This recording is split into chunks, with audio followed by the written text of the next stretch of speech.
Assalamualaikum to all my beautiful students. So welcome back to your own platform of Journey to MBBS. Today is our second lecture of some small but detailed topics. You know that we have almost completed the chapter Heart in Human Physiology. So today we are going to take our last lecture in this chapter. So इससे पहले हमने इस chapter में working of heart, structure of heart, ये सब अच्छे से discuss कर लिया था, ठीक. And today's lecture is supposedly the last lecture of this chapter. Okay, we are going to discuss some small but detailed topics. Yesterday we discuss working of heart. अब उस वर्किंग ऑफ हार्ट को हम कैसे study करें, हम उसके बारे में जानेंगे. तो हम किस तरह से वर्किंग ऑफ हार्ट को स्टडी करते हैं, ठीक, कि हमारा हार्ट प्रॉपरली वर्किंग कर रहा है या नहीं. So let's get on do that. The topic is ECG. So this is that technique which help us to study the working of heart. तो हार्ट काम कर रहा है या नहीं कर रहा, या कैसे कर रहा है, तो उसको देखने के लिए जो हमारे पास सबसे पहली टेक्निक है वो है ECG. So let's get to understand this. Electrocardiography, ठीक. Electro means electric, cardio means आपको पिछले लेक्चर में बताया था कि हार्ट के लिए कार्डियक वर्ड यूज़ होता है, ठीक है. और ग्राफी मीन्स टू स्टडी, ठीक है, किसी भी चीज़ को स्टडी करना. तो इलेक्ट्रोकार्डियोग्राफी. तो ECG को जो स्टडी करने की जो टेक्निक है उसको कहा जाता है इलेक्ट्रोकार्डियोग्राफी, ठीक है. अभी मैं आपको बता चुकी हूँ कि graphy means to study. Graphy आप वर्ड देखेंगे तो आपको समझ आ जाना चाहिए कि यहाँ पे स्टडी की बात हो रही है, टेक्निक स्टडी की बात हो रही है, ठीक है. और the second one is electrocardiogram. Electrocardiogram किसे कहते हैं, वो जब हम आपने कभी ना कभी तो ECG देखा होगा, ठीक. तो उसके अंदर से एक स्लिप निकलती है, एक पतली सी स्लिप होती है जिसके अंदर ये वेव्स बने होते हैं, ठीक. तो उस स्लिप को क्या कहते हैं, उस स्लिप को कहते हैं इलेक्ट्रोकार्डियोग्राम, ठीक. यहाँ पे उल्टा हो रहा है, उसको वैसे तो यूजुअली कहना चाहिए ग्राफ, ठीक है, लेकिन उसको ग्राफ नहीं कहते हैं, ग्राम कहते हैं. जो वो पतली सी जो स्लिप होती है उस स्लिप को कहते हैं इलेक्ट्रोकार्डियोग्राम, ठीक है. ये मैंने मेंशन भी किया हुआ है, उस जो ग्राफ है उसको कहते हैं. और जो हमारा लास्ट है इलेक्ट्रोकार्डियोग्राफ, उस डिवाइस को कहते हैं. जो ECG की जो डिवाइस होती है उस डिवाइस का क्या नाम है, इलेक्ट्रोकार्डियोग्राफ, ठीक है. तो ये ग्राम और ये ग्राफ, इन दोनों की कन्फ्यूजन को दूर कर लीजिएगा. ग्राम कहते हैं स्लिप को, ठीक है, और ग्राम कहते हैं इलेक्ट्रोकार्डियो डिवाइस को, ठीक. अच्छा, अक्सर आपने देखा होगा किसी मूवी वगैरह में कि पेशेंट के पास एक छोटा सा वो LCD टाइप का लगा होता है. तो जब भी किसी मूवी वगैरह में किसी पेशेंट का जब डेथ सीन दिखाते हैं तो उससे पहले आपने देखा होगा कि वो एक टी करके जो आवाज़ आती है और वो लाइन स्ट्रेट हो जाती है, ठीक है. दैट इज़ ECG मशीन, ठीक. उसकी जो डिवाइस होती है और वो लाइन स्ट्रेट हो जाती है जब भी डेथ हो जाती है. लेकिन नॉर्मल कंडीशंस में वो लाइन इस तरह से होती है, ठीक, जब बंदा ज़िंदा होता है. तो सो लेट्स अंडरस्टैंड कि नॉर्मल हार्ट एक्टिविटी में ये सारी वेव्स क्या क्या डिपेक्ट करती है. तो क्विकली रिवाइज कर लेते हैं. कल हमने वो हार्ट का साइकिल पढ़ा था, ठीक है, जिसको हमने 3 फेजेस में डिवाइड किया था. हार्ट ने कभी भी इसको फेजेस में डिवाइड नहीं किया, ये हमने अपनी स्टडी के लिए इसको 3 फेजेस में डिवाइड किया है, ठीक है. जैसे कि जो आपको बताया था मैंने, जॉन डायस्टोल देखा था हमने, एट्रियल सिस्टोल देखा था हमने, और क्या देखा था, वेंट्रिक्यूलर सिस्टोल देखा था, ठीक.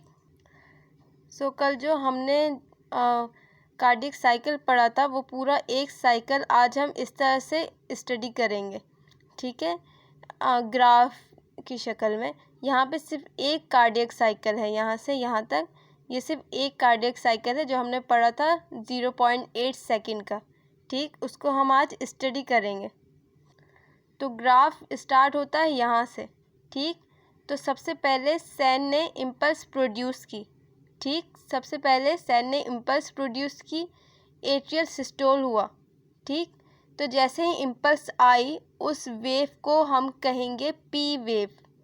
जो सेल ने इम्पल्स प्रोड्यूस की उसके बाद जो इम्पल्स आई है उसको हम कहेंगे पी वेव। जो एट्रियल सिस्टोल जो हमने कल कार्डियक साइकिल में पढ़ा था, आपको याद होगा कि वो 0.1 सेकंड का था। ठीक है, तो यहाँ से यहाँ तक हमें क्या नज़र आ रहा है, जो एट्रियल सिस्टोल हमने पढ़ा था। ठीक, जब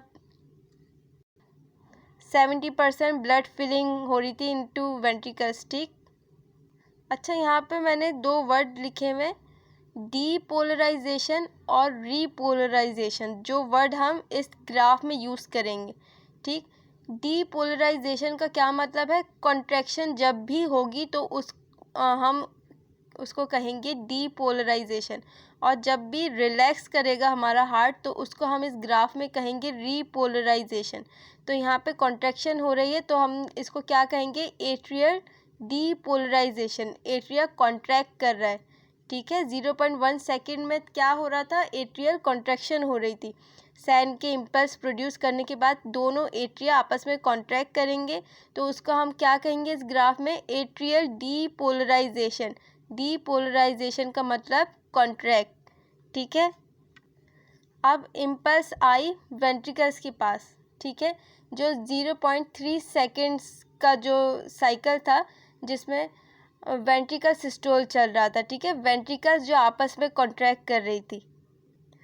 अब जब यहाँ पे वेंट्रिकल्स कॉन्ट्रैक्ट कर रहे हैं तो वो शो कर रहा है, ये क्यू, आर और एस, ये तीनों मिलके क्या शो कर रहे हैं, वेंट्रिकल्स जो कॉन्ट्रैक्ट कर रहे थे, वेंट्रिकुलर कॉन्ट्रैक्शन ये शो कर रहे हैं।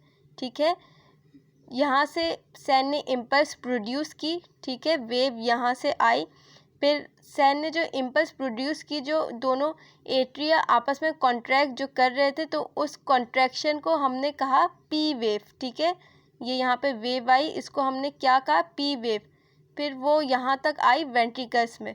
अब वेंट्रिकल्स दोनों आपस में कॉन्ट्रैक्ट कर रहे हैं तो वेंट्रिकल की कॉन्ट्रैक्शन इस तरह से हमें दिखाई गई। ठीक है, ये वेंट्रिकल्स आपस में कॉन्ट्रैक्ट कर रहे हैं, प्रेशर बढ़ रहा है तो ये लाइन क्यू से आर तक ऊपर चली गई। अब जैसे ही ब्लड को पंप कर दिया हार्ट ने, ठीक है, तो प्रेशर फॉल हो रहा है। ठीक है, प्रेशर नीचे आया, उस जिसे हम रिप्रेजेंट करते हैं एस से। ठीक है, प्रेशर नीचे आने के बाद वेंट्रिकल्स क्या हो रहे हैं, खाली हो रहे हैं, ब्लड को हार्ट ने पंप कर दिया है। अब वेंट्रिकल्स रेस्ट की पोजीशन में जा रहे हैं तो उसको हम रिप्रेजेंट करेंगे टी से। ठीक है, ये जो हार्ट है हमारा वो खाली हो चुका है, अब ये हार्ट रेस्ट की पोजीशन में जा रहा है, उसको हम रिप्रेजेंट करेंगे टी से। ठीक है, तो ये क्यू आर एस, इसको हम क्या कहेंगे, क्यू आर एस कॉम्प्लेक्स कहेंगे इसको। ठीक है, और इन तीनों को कलेक्टिवली क्या कह देते हैं, वेंट्रिकुलर डीपोलराइजेशन। डीपोलराइजेशन का मतलब कॉन्ट्रैक्ट। ठीक है, यहाँ पे एट्रिया डीपोलराइजेशन हो रहा था, एट्रिया कॉन्ट्रैक्ट कर रहे थे, फिर एट्रिया के कॉन्ट्रैक्ट करने के बाद वेव यहाँ तक आई है। तो जैसे ही हार्ट ने प्रेशर डाला है ब्लड को पंप करने के लिए, लाइन ये वेव ऊपर गई है, फिर जैसे ही पंप किया हार्ट ने ब्लड को, ठीक है, तो ये प्रेशर फॉल हो गया। ठीक, फिर अब हार्ट खाली हो चुका है, खाली होने के बाद ये रेस्ट पोजीशन में जा रहा है। ठीक, इसको हम रिप्रेजेंट करेंगे टी वेव से। ये कितने सेकंड का है, 0.3 सेकंड का। ठीक, उसके बाद ये टी वेव यहाँ पे ये कॉन्ट्रैक्शन इसकी ख़त्म हो गई। एट्रिया कॉन्ट्रैक्शन, वेंट्रिकुलर कॉन्ट्रैक्शन यहाँ से यहाँ तक आकर ये ख़त्म हो गई। उसके बाद जो यहाँ आपको दिख रहा है, यहाँ से लेके यहाँ तक, ये है हमारा जॉइंट डायस्टोल, 0.4 सेकंड का। जॉइंट डायस्टोल आपको याद है, जब हार्ट कंप्लीट रेस्ट पोजीशन में होगा। ठीक है, जब हार्ट कंप्लीट रेस्ट पोजीशन में होगा। और इसी तरह ये साइकिल, फिर इसी तरह से ये ग्राफ आगे भी चलता जाएगा। ये सिर्फ एक वेव है 0.8 सेकंड की। ठीक, तो this is a normal ECG. ठीक है, ये एक नॉर्मल केस का ईसीजी है, इसमें कोई कॉम्प्लेक्स कुछ भी नहीं है। ठीक, आपको ये अच्छी तरह समझ में आ गया होगा कि ईसीजी को किस तरह से रीड करते हैं। अब यहाँ पे आर्टरीज, वेन्स और कैपिलरीज को डिस्कस कर लेते हैं कि उनका स्ट्रक्चर किस तरह का होता है। ठीक है, तो सबसे पहले हम डिस्कस करते हैं हमारी आर्टरी को, ठीक है। आर्टरी के अंदर जो ब्लड प्रेशर होता है वो मैक्सिमम ब्लड प्रेशर किसके अंदर पाया जाता है, आर्टरी के अंदर वो पाया जाता है, ठीक। तो ये आर्टरी जो होती है हमारी इस तरह की होती है। जो सबसे बाहर वाली जो इसकी लेयर है इसको हम कहते हैं ट्यूनिका एक्सटर्ना। एक्सटर्ना मतलब एक्सटर्नल लेयर, ठीक है।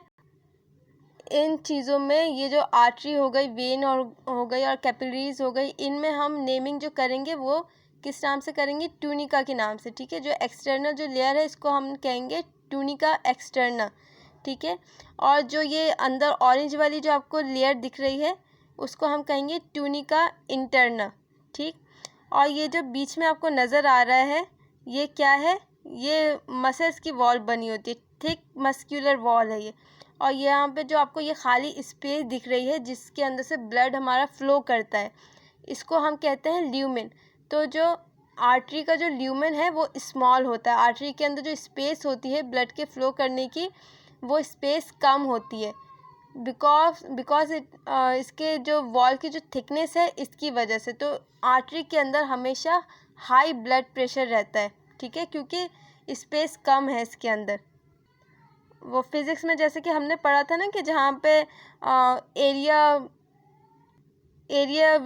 एरिया जहाँ पे इंक्रीज़ हो जाता है तो प्रेशर, एरिया जहाँ पे डिक्रीज़ हो जाता है तो प्रेशर वहाँ पे क्या हो जाता है, इंक्रीज़ हो जाता है, ठीक।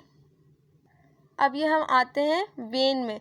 वेन में जो ब्लड प्रेशर होता है वो लो ब्लड प्रेशर होता है। क्यों? क्योंकि यहाँ पे आप देख सकते हैं इसका जो ल्यूमेन है वो बहुत बड़ा है, इसमें ब्लड को फ्लो करने की स्पेस बहुत ज़्यादा है।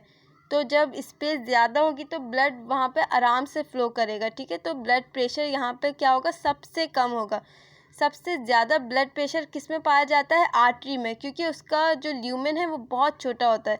और सबसे कम ब्लड प्रेशर किस में पाया जाता है, हमारी वेन में। तो वही एक्सटर्नल लेयर को हम ट्यूनिका एक्सटर्नल कहेंगे, इंटरनल लेयर को हम ट्यूनिका इंटरनल कहेंगे, ठीक है। और ये जो सेंटर वाली जो लेयर है इसको क्या कहेंगे हम, ट्यूनिका मीडिया। ये कौन सी लेयर होती है, स्मूथ मसल्स होते हैं इसके अंदर, ठीक है। अब हम देखते हैं कैपिलरी को। कैपिलरी के अंदर जो वॉल्स है वो बिल्कुल ना होने के बराबर होती है, ठीक है। कैपिलरी के अंदर ना ट्यूनिका एक्सटर्ना मौजूद होती है ना ट्यूनिका मीडिया मौजूद होती है, ठीक है। सिर्फ यहाँ पे क्या मौजूद होती है, ट्यूनिका इंटरना मौजूद होती है, बस। इसके अलावा यहाँ पे कोई और आपको लेयर नहीं मिलेगी। कैपिलरीज जो होते हैं बहुत ही ज़्यादा, उनकी जो वॉल है बहुत पतली होती है वॉल, और इसका जो ब्लड प्रेशर है वो मीडियम रहता है, ठीक है। और ये जो इसकी जो अंदर वाली लेयर है वो किससे बनी होती है, स्क्वामस एपिथेलियम से बनी होती है। स्क्वामस एपिथेलियम कहाँ होती है और इसका एक ख़ास पर्पस है स्क्वामस एपिथेलियम का। स्क्वामस एपिथेलियम हमेशा आपको वहाँ पे मिलेगी जहाँ पे एक्सचेंज करना होगा, चीज़ों को जहाँ एक्सचेंज करना होगा, चाहे वो मिनरल्स हो या फिर कुछ भी आप कह सकते हैं। जहाँ पे चीज़ों को एक्सचेंज करना हो वहाँ पे हमें पतली लेयर की ज़रूरत पड़ती है, ठीक है। तो कैपिलरी में याद रखिएगा कि स्क्वामस एपिथेलियम होती है कैपिलरी में। So our next topic is lymph. Lymph किसे कहते हैं, बहुत इम्पॉर्टेंट चीज़ है, ठीक है। ये लिम्फ क्या होता है, ये ब्लड से ही बनता है और बाद में जाके एक अपना पूरा साइकिल कंप्लीट करने के बाद ये ब्लड में ही पोर हो जाता है, ठीक है। और play very important role in fat absorption. Fat को ये एब्जॉर्ब करने में बहुत इंपॉर्टेंट रोल प्ले करता है। और डिज़ीज़ के अगेंस्ट भी ये बहुत अपना रोल प्ले करता है, ठीक है। यहाँ पे मैंने 3 इसके पॉइंट्स लिखे हुए हैं जो नोट कर सकते हैं आप। लेकिन लिम्फ बनता किससे, लिम्फ के अंदर होता क्या, लिम्फ प्लाज्मा और WBC से बनते हैं। WBC के बारे में हम आगे जाके पढ़ेंगे। WBC अभी मैं इसे इतना बता देती हूँ कि WBC जो होते हैं 5 तरह के होते हैं। उनमें से जो 2 WBC हैं वो यहाँ पे आपको लिम्फ के अंदर भी मिलेंगे, जो है लिम्फोसाइट्स और monocytes. Plasma plus lymphocytes plus monocytes, ठीक है। ये 3 चीज़ें मिलकर क्या बनाती है, हमारी लिम्फ बनाती है। इसके फीचर्स क्या क्या है, इट विल बी कलरलेस, ठीक है। WBC इसके अंदर होता है, मैंने बताया। प्रोटीन्स होते हैं low as compare to blood, ठीक है। और there is no respiratory pigment act as a middleman, सबसे इम्पॉर्टेंट पॉइंट, ठीक है। Act as a middleman, middleman का क्या मतलब होता है, बीच का जो कह लें आप, कोई भी जैसे दो लोग की अगर लड़ाई हो रही है, ठीक है, तो उन दोनों को आपस में छुड़वाने के लिए, उनकी सुलह कराने के लिए बीच में कोई बंदा आता है ना, तो वो जैसे लिम्फ है, लिम्फ भी मिडलमैन की तरह काम करता है, ठीक। तो ये यहाँ पे मैंने एक छोटी सी डायग्राम बनाई हुई है, ठीक है, ये टिश्यू और ये फ्लूइड यहाँ पे नज़र आ रहा है। तो लिम्फ क्या करता है, act as a middle man, मतलब ये बहुत सी चीज़ें आपस में एक्सचेंज करने में बहुत हेल्प करता है, जैसे न्यूट्रिएंट्स वगैरह हो गए। और ये यहाँ पे मैंने शो किया लिम्फेटिक सर्कुलेशन, जो एक लिम्फ का जो पूरा सर्कुलेशन है, उसके बनने से उसके पोर होने तक, वो ये मैंने यहाँ पे शो किया, ठीक है। तो सबसे पहले आर्टरी से कहाँ जाता है, ये ब्लड कैपिलरी में, वहाँ पे लिम्फेटिक सर्कुलेशन स्टार्ट हुई, ठीक है, लिम्फ बना, उसके बाद लिम्फ वेसल बनी, उसके बाद जो लिम्फेटिक डक्ट्स में कन्वर्ट हो गई, उसके बाद वो आगे चलते हैं सबक्लाइन वेन्स में, ठीक है, उसके बाद वो चले जाते हैं वेना केवा में, जो हमने हार्ट में पढ़ा था ना, superior vena cava, inferior vena cava, vena cava में चले जाते हैं। फिर उसके बाद जाते हैं वो हार्ट में, हार्ट से आयोटा, आयोटा से वापस आर्टरी में पोर हो जाते हैं, ठीक है। अच्छा, बहुत ही इम्पॉर्टेंट बात मैं आपको बताने लगी हूँ, ये जो लिम्फ जो होते हैं वो एक साइड से ब्लाइंड होते हैं, ब्लाइंड एट वन एंड, इनका जो एक एंड है वो बंद होता है और दूसरा एंड खुला हुआ होता है, ठीक है। ये आपसे बोर्ड के एग्जाम्स में भी सवाल पूछा जा सकता है और एमकेट में भी ये एमसीक्यूज आ सकते हैं, ठीक है। जो लिम्फ होते हैं वो क्या कहलाते हैं, लिम्फेटिक जो कैपिलरीज होती है वो कहलाती है ब्लाइंड एट वन साइड, ठीक है, एक साइड से वो बंद होती है, ठीक है, इसलिए उसको blind eight one side capillary भी कहा जाता है। अच्छा, यहाँ पे मैंने कुछ छोटे छोटे पॉइंट्स लिखे हैं हार्ट डिसऑर्डर्स के, ठीक। जो हाई ब्लड प्रेशर है उसको क्या कहते हैं, हाइपर टेंशन कहते हैं उसको, हाई ब्लड प्रेशर को, ठीक। अगर ब्रेन में अगर कैपिलरी का ब्रेकडाउन हो जाए तो उससे क्या होगा, उससे स्ट्रोक हो जाता है। और किडनी के अगर कैपिलरीज वगैरह में ब्रेकडाउन हो जाए तो उसमें ग्लोमेरुलर नेफ्राइटिस हो जाता है, which will interfere with the filtration of blood, ठीक। Hypertension is the term for blood pressure that is higher than normal. अगर नॉर्मल जो ब्लड प्रेशर हमारा 180 से 120, अगर इससे ब्लड प्रेशर आपका इंक्रीज़ कर जाता है तो वो हाइपरटेंशन कहलाता है, ठीक है। High blood pressure leads to heart disease and also effect vital organs like brain and kidney. जो हाई ब्लड प्रेशर जो होता है वो बहुत चीज़ों को नुकसान पहुंचा रही होती है, जैसे कि हार्ट को नुकसान पहुंचा रही होती है, और भी जो हमारे ऑर्गन्स है, ब्रेन हो गया, हमारी किडनी हो गई। तो हाई ब्लड प्रेशर कोई अच्छी चीज़ नहीं है, ये बहुत से हमारे ऑर्गन्स को डैमेज करती है। अच्छा, अब हम दो डिसऑर्डर्स को डिस्कस कर लेते हैं, एक है आर्थेरोस्क्लेरोसिस, ठीक है, और एक है आर्टीरियोस्क्लेरोसिस, ठीक। इन दोनों में क्या फ़र्क होता है और ये दो चीज़ें होती क्या है, ये जैसे आप समझ लें कि ये आपकी आर्टरी है, ठीक है, ये एक नॉर्मल आर्टरी है जिसके अंदर ये रेड आपको दिख रहा है, ये ब्लड फ्लो कर रहा है, ठीक है, कोई रुकावट नहीं है, कुछ भी नहीं है, ये बिल्कुल नॉर्मल है। और दूसरी आपको दिख रहा है यहाँ पे येलो येलो सा कुछ दिख रहा है, और ये है समझ लें आपका ब्लड, ठीक है। यहाँ पे आपको कुछ ये जो येलो है समझ लें ये ब्लॉकेज है, ये किस चीज़ की ब्लॉकेज है, फैट है ये, जिसको हम क्या कहते हैं, कोलेस्ट्रॉल कहते हैं, ठीक। और जब ये फैट हमारी आर्टरी में जाके जमा होना शुरू हो जाती है तो हमारी आर्टरी क्या हो जाती है, हमारी आर्टरी नैरो हो जाती है, ठीक। तो जब आर्टरी हमारी नैरो हो जाएगी तो उसमें ब्लड को फ्लो करने का रास्ता उसका रुक सकता है, ब्लड फ्लो करने की जगह कम हो जाती है, तो ब्लड आसानी से फ़्लो नहीं कर पाता, और ये फैट यहाँ जमा होते होते एक वक्त ऐसा आता है कि ये बिल्कुल प्लग बन जाता है, ठीक है, रास्ते को पूरा, ब्लड फ्लो के रास्ते को पूरा बंद कर देता है, तब जाके हमारी ये जो आर्टरी वगैरह जो है ये डेड हो जाती है।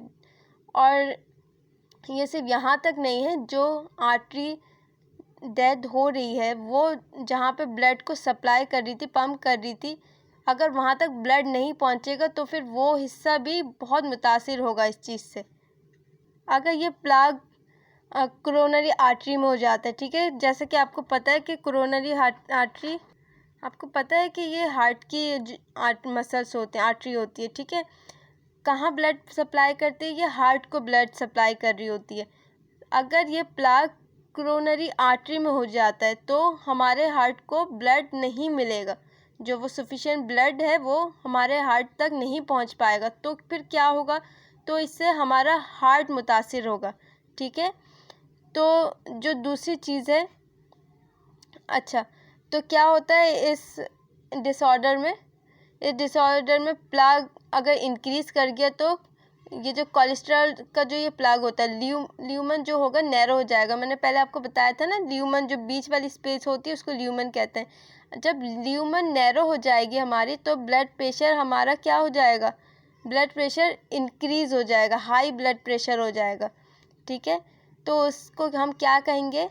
आर्थीरियोक्लोरोसिस कहेंगे। अब जो हमारी दूसरी जो डिसऑर्डर है आर्टीरियोक्लोरोसिस, इसमें क्या होता है? ये भी इसी तरह का प्लाग होता है, लेकिन ये प्लाग होता है कैल्शियम का। ठीक है, कोलेस्ट्रॉल प्लस कैल्शियम डिपॉजिट हो रही होती है यहाँ पे। ये तो ये वाली आर्टरी नैरो हो जाती है, लेकिन ये वाली आर्टरी कैल्शियम की डिपॉजिट की वजह से बहुत हार्ड हो जाती है, और हार्ड होने के बाद ये आर्टरी ब्रेक भी हो सकती है। जब अगर इस आर्टरी में ब्रेक डाउन हो जाएगा तो क्या हो जाएगा? उसके बाद वो हेमरेज हो जाता है। ठीक है, तो यहाँ पे आर्टरी जो है बिल्कुल कैल्शियम डिपॉजिट की वजह से बहुत हार्ड हो जाती है, उसके बाद जाके उसका ब्रेक डाउन हो जाता है। ठीक है, और कैल्शियम डिपॉजिट क्यों होता है? यहाँ पे कहते हैं ना कि ज़रूरत से ज़्यादा कोई चीज़ यूज़ नहीं करनी चाहिए, नुकसान पहुँचाती है।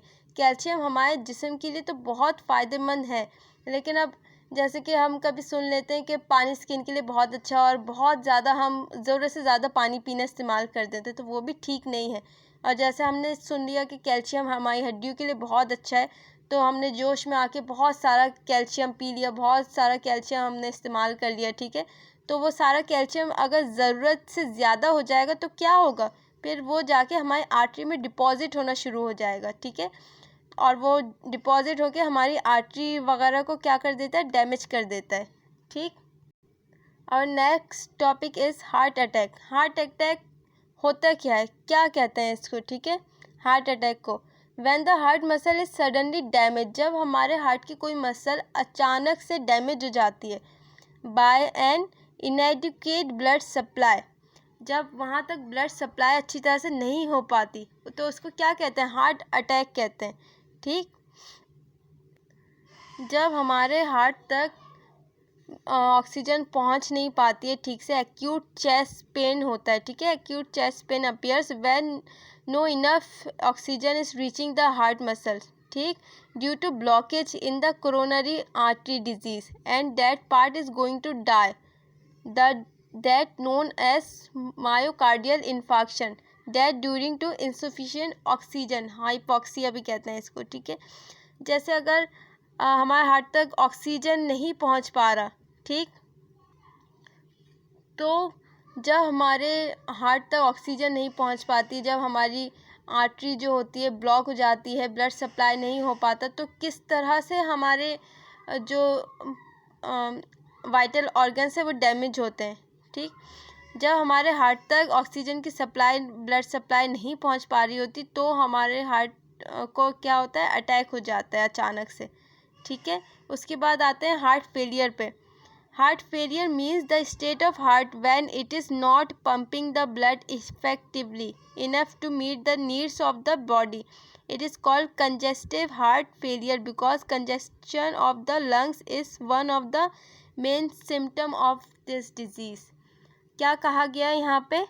जब हमारा हार्ट ब्लड को ठीक तरह से पंप नहीं कर पा रहा होगा, ठीक है, जब हार्ट ब्लड को ठीक तरह से पंप नहीं करेगा तो वो पूरी बॉडी तक नहीं पहुँचेगी, हर वाइटल ऑर्गन्स तक नहीं पहुँचेगी, तो उस डिजीज़ को क्या कहते हैं? Heart failure. हार्ट फेलियर मतलब हमारा जो हार्ट है वो फेल हो रहा है, हमारा हार्ट काम ठीक से नहीं कर पा रहा है। ठीक है, our last topic but not least, cardiac arrest. ठीक है, कार्डियक अरेस्ट में क्या होता है? When the heart stop beating, जब हमारा हार्ट बीट करना स्टॉप कर देता है। SAN fails to produce impulse, जब सैन हमारा इम्पल्स प्रोड्यूस नहीं कर पा रहा होता, ठीक है, तो उस चीज़ को हम कहते हैं कार्डियक अरेस्ट। ठीक। अरेस्ट का वैसे मतलब क्या होता है? अरेस्ट मतलब किसी चीज़ को बिल्कुल किसी को अरेस्ट कर लेना, पकड़ लेना, ठीक है, अपने हिरासत में ले लेना। तो कार्डियक अरेस्ट में क्या होता है? Cardiac mean heart, okay. तो कार्डियक अरेस्ट में हमारा जो सैन है वो इम्पल्स प्रोड्यूस करने में फेल हो गया होता है, ठीक, और हार्ट जो है बीट करना हमारा स्टॉप कर देता है। तो उस चीज़ को हम कहते हैं कार्डियक अरेस्ट।